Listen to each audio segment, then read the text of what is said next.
Hey Ringside crew, welcome to the internationally known Dudes at Ringside podcast. And now here's your host, Joe Panther III. Hello there, wrestling fans, and welcome to another episode, a live edition of the internationally known Dudes at Ringside podcast. I am Joe Panther III, and I'm absolutely honored to have this individual on the podcast. Introduce yourself to my internationally known audience. My name is Matthias. I'm a professional wrestler out here in San Diego, or SoCal, if that's an easier place for you to remember. And as you can see on my screen right here, you can find me on social media at Matthias Wrestles on everything. Instagram, TikTok, Twitter, and the YouTubes. Awesome, dude. I'm so honored to have you on. So let's go back to the beginning of your career. So who trained you? SoCal Pro Wrestling is the place that I started and I still train at today. We've had a couple of different trainers there over the years. Currently, it's run by SoCal Crazy, who's one of our local legends around here in the SoCal area. Mostly, he does luchador training. Had Anthony Idol since day one. He recently moved out to Arizona, but he's still someone I contact and reach out to for advice and like how to take things really to the next level, because he's been on TV quite a few times and he's a lot of inspiration of kind of what I aspire to be. And Tommy Wilson was my original trainer for the first couple months I was there as well. So I've had quite a few, even some of the boys that are still there, like the Mighty Tortuga, Eddie Islas, like they've been there since day one, and maybe they haven't been the head trainers of the place, but because they've been with me every week, I've learned so much from those guys that have been there before me as well. Awesome. I'm very familiar with SoCal Crazy.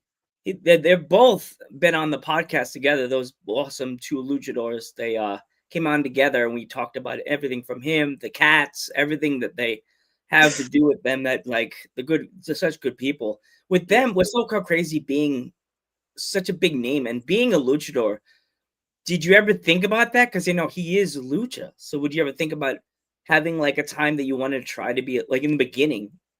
Would you have wanted to do the lucha route or no? That wouldn't have been your bag. No, lucha style is not really my style. I'm very much a power-based and kind of technical and like Americanized style. I certainly appreciate and I enjoy lucha, but being such a big boy, it's a little bit hard for me, to be up on the top rope and doing stuff like that. But what he's shown me a lot with is like basing. Like I'm a great base for all the luchadors. Like, they can always do the cool stuff off of me, and then I can just work off of them with what I do. Awesome. So with you being like a powerhouse, like the big guy in wrestling, did you ever feel like when you have to take on another big guy, you have to overpower yourself to make it seem like you're more the juggernaut than he is? Well, yes, in a way, but it also comes down to the story. What story are we trying to tell? Yes, I am stronger than most of the guys, even if they are bigger than me, just because I've done, powerlifting for so many years before I even got into wrestling. So even though I probably am physically stronger than most of the people I'm in the ring with, we're telling a story. So like it comes down to what the story is that's going to utilize or change kind of like what I'm going to do attacking wise, whether I'm going to let them overpower me or make adjustments and just do it myself. Awesome. So how many times a day do you train? Usually it's twice a day. I have either I do some cardio in the morning and I do weights in the afternoon, or I'll do weights in the morning and I'll do wrestling training in the afternoon. It kind of depends on what day of the week it is, but I'm always doing something. I do my Sunday sprints, I do my weekly runs, weight training 4 or 5 days a week, depending on how often I'm in town to be able to do that. And I'm wrestling training at least 2 or 3 times a week. And on top of that, I got shows 2 or 3 times a week. Mm. So are you an early bird or a last minute Lucy to pack your bags for that big trip that week of a show? Well, in wrestling, you don't really have that option to be one or the other. You have to be both. So I'm kind of like, I have to wake up early and stay up late for everything, but I do try to get things done ahead of time rather than, wait to the last minute. So I try to be early, but things are so like chaotic in the wrestling life, especially on the indies, that Like sometimes everything is last minute, even if you try to be early. Yeah. So when you're traveling to a show, the day of a show, do you have to pack a dinner slash like granola bar snack between the match and after the match to have something to nibble on so you don't like overexert yourself so you're not so hungry that you have to eat at the food court after the match? Yes, I do like to really track my diet and keep things in track. So I do usually get something that is a little more healthier, and either bring it with me, or there's some certain spots I kind of know what I want. Like a quick tip for everybody: if you're out on the road, you want some quick protein, just go to Panda Express and don't get a bowl or plate or anything. Literally, just get the teriyaki chicken with no sauce. I get a medium size, and like it has plenty of protein. It's got a little fat in there, but like I don't need the extra carbs that they have in the rice or whatever. I just go get what I need and move along. And it's a pretty cheap way of getting some protein out on the road. But like if I'm not there, usually there's a store. Like I was just in New Mexico. I went to the store, I bought a pound of already cooked chicken, and I had that for a day and a half, as Wow. kind of my food. So it's a there's cheap options if you are just willing to stay on track and go for those rather than trying to find the nearest fast food joint. When you said when you're on the road for a few days, do you have to have a cooler in the backseat of your car or the trunk? No, for that I was flying, so I couldn't really bring a lot of stuff with me because I only like to keep carry on. You always want to bring your wrestling gear in a carry on. You never want to check it in case it gets lost or stolen or anything. So I try to keep costs down by just having carry-ons as well.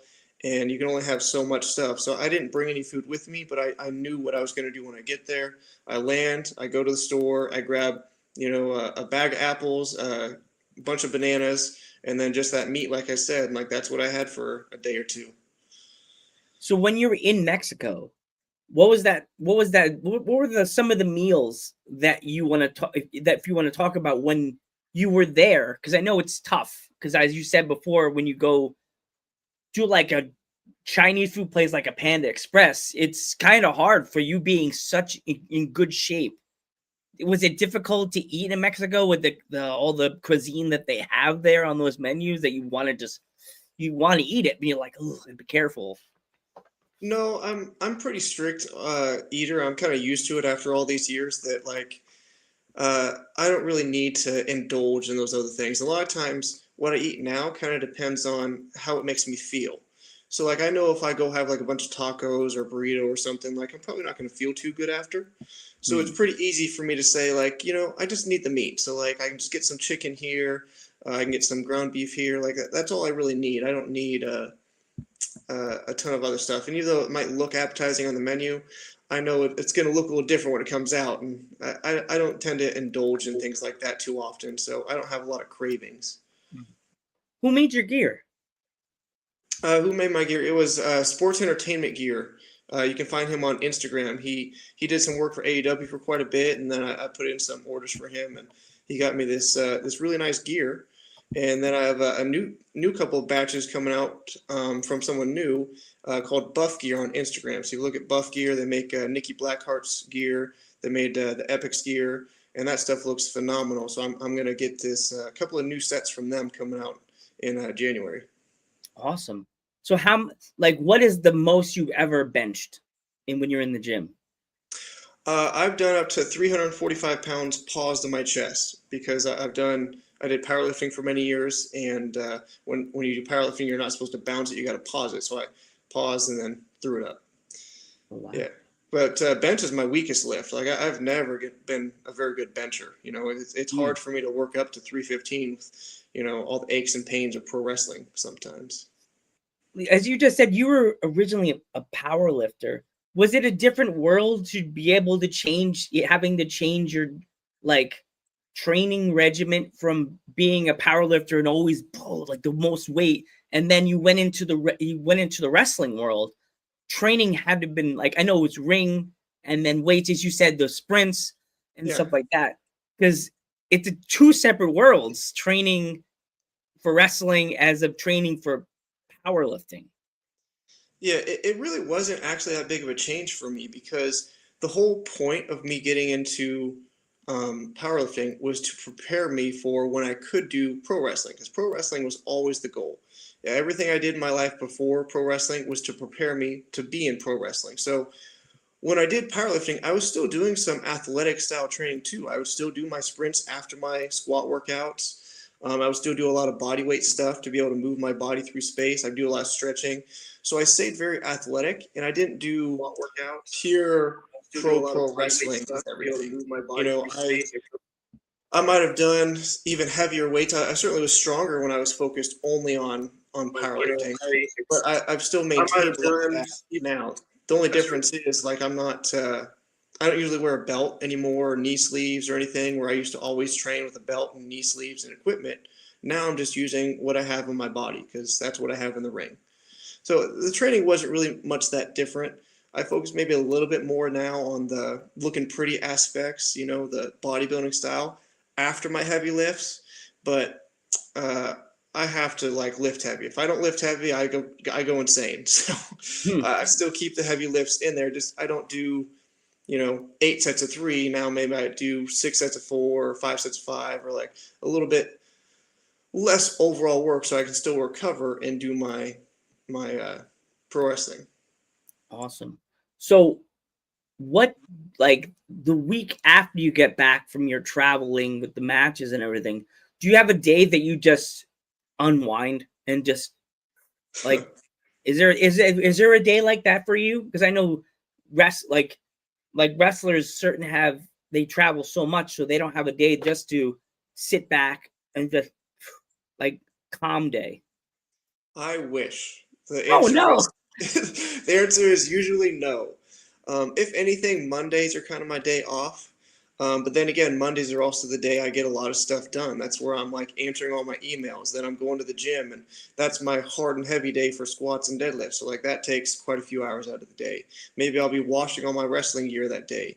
So like there's not really an unwind, but there's a reset. So I guess that's what you could call it. Is kind of Mondays are like my reset for what's coming up the rest of the week. You know, what flights do I have to buy? What travel do I have to look at? What messages do I have to send out to be prepared for whatever's coming this following week?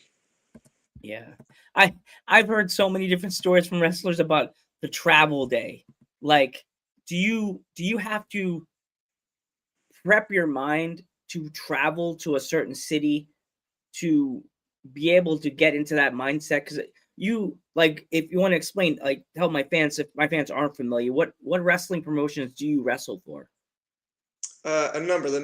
My home promotion is SoCal Pro Wrestling. That's here in San Diego, so it's pretty easy to travel to that one. But that's the one I'm also always going to help set up and tear down. So that's still a pretty long day. There's ORC, One Ring Circus Wrestling here. I've wrestled for Ugly Dojo up in Northern California, kind of my hometown, Grass Valley. SPW up there, Oasis Pro. I do a lot of shows in either Hollywood or LA for CWF Hollywood or Championship Wrestling. Last weekend I was in Phoenix for IZW. I've been in Las Vegas for Future Stars of Wrestling. Wow. You know, I've been in Mexico with Evolution, Lucha Libre. I go all over, anywhere that'll have me, you know? Awesome. I'm from the East Coast. I know quite a few indie promotions that would definitely have you. Please. PPW at Slatington, PA, they're always a good one. They just had a British tag team, the Lankadors, come out, and they were on the statewide tour, and they came to PPW. In New York, we got the New York Wrestling Connection, which is heavy ties for Dudes at Ringside, because if it wasn't for them, I'd never be a huge independent wrestling fan. Okay. In Staten Island, we have Warriors of Wrestling. They have lots of bright talent in their facility, and they just had a female wrestler from Arizona, Fallon Gray. She's out here. I don't know if she's still in New York, but she is. Shout out to Fallon Gray. She's an amazing talent. Yeah, she's incredible. That was Mike's skills. That's all I'm gonna say. She just has to look those big eyes. Boom, she like hits you with the reality bomb and knows she's about to drop heat. Like, yeah, I've been someone's about to get a truth bomb. Like whatever she's about to say. Like, she's done it all. Do you ever have intergender matches, or you just like there's a lot of people that do, a lot of people that don't do that?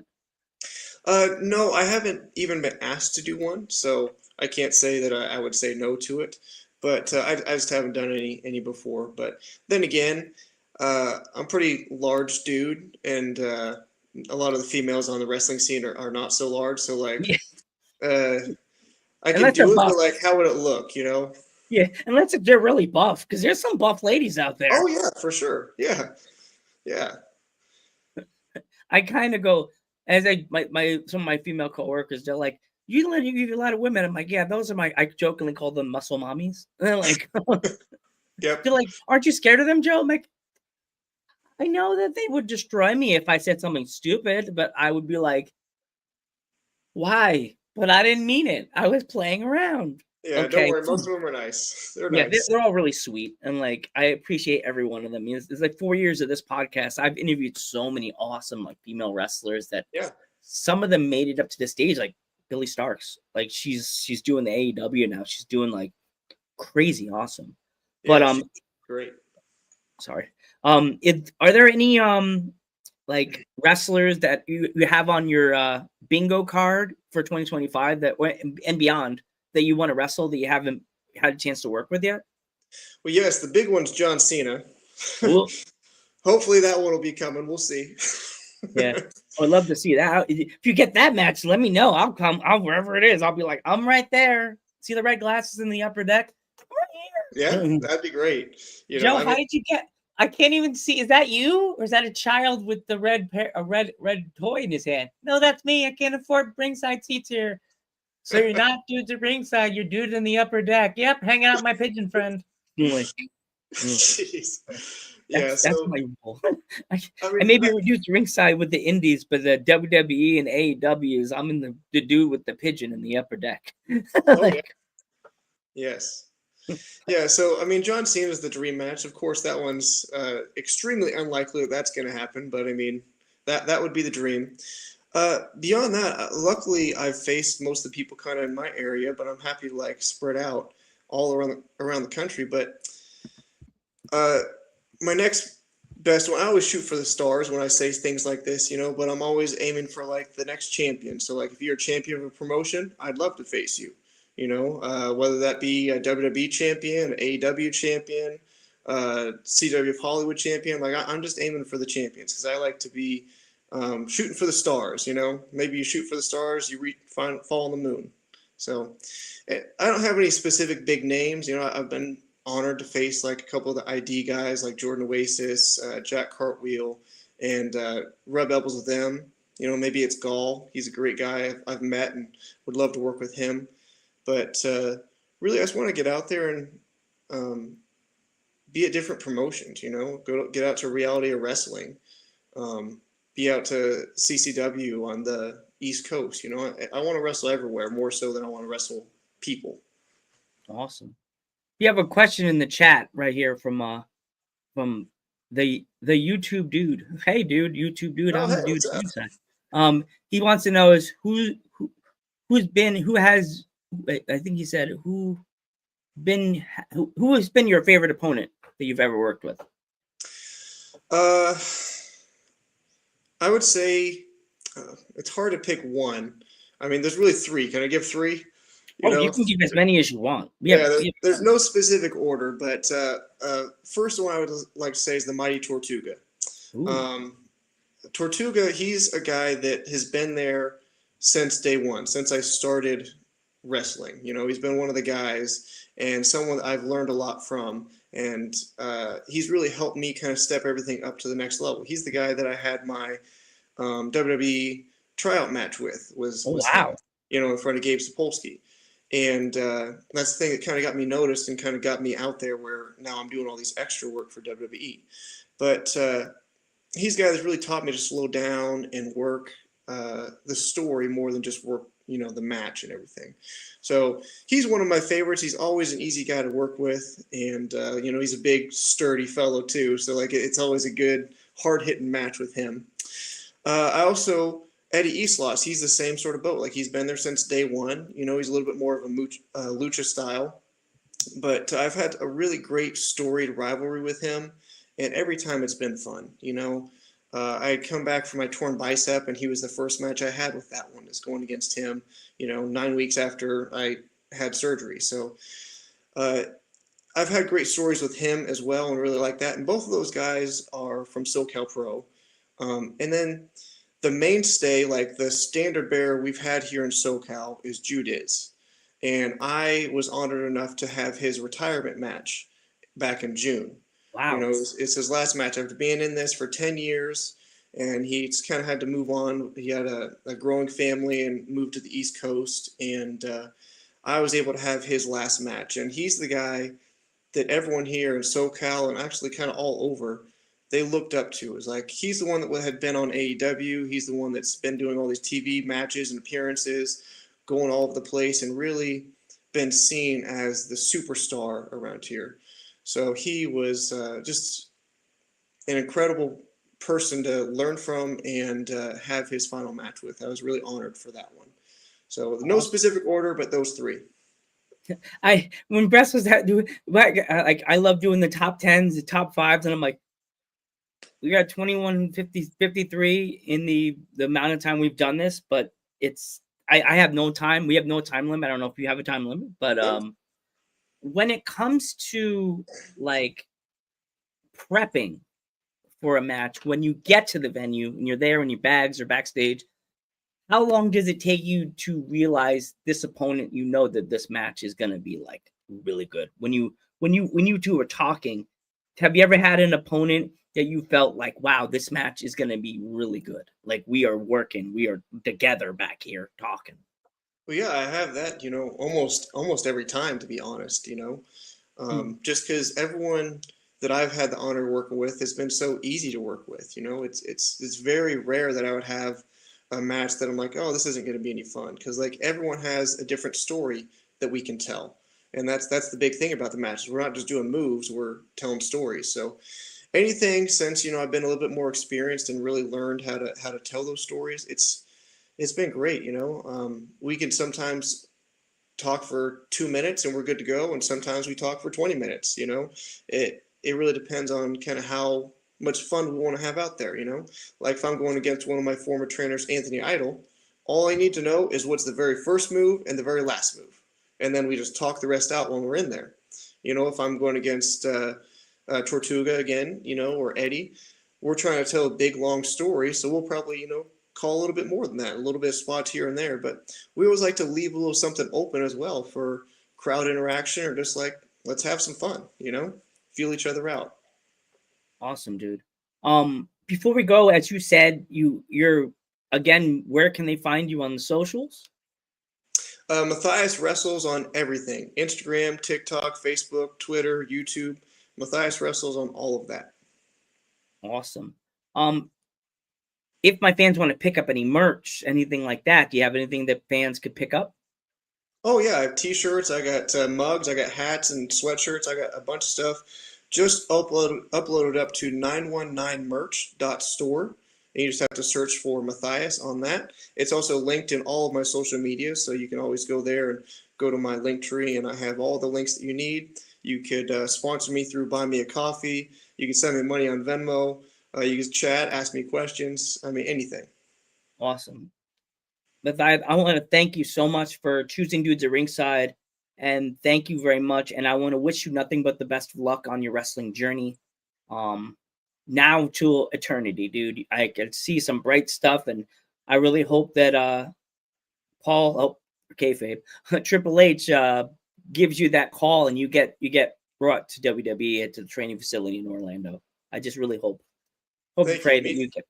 Yeah. Me too. I really hope for that. That's like I said, I'm shooting for the stars. Maybe I'll land on the moon or go farther. We'll see. But I'm aiming high. Yeah, dude. Thank you again. And if you want to follow Dudes at Ringside, you can find us on Instagram under the Dudes at Ringside podcast. If you want to follow us on Facebook, it's the Real Dudes at Ringside. If you want to follow us on TikTok, it's Joe Panther Variety Show, as you're watching right now. And please like, subscribe, and share, and follow my guest on all of his social medias. It really helps them a lot. # support independent wrestling. I love supporting independent wrestlers for the past 4 years of this podcast. And it's so awesome to be able to touch elbows with wrestlers that are doing everything. And like, it's so cool. I am Joe Panther the Third. This is Matthias Wrestles. And we will catch you in the next one.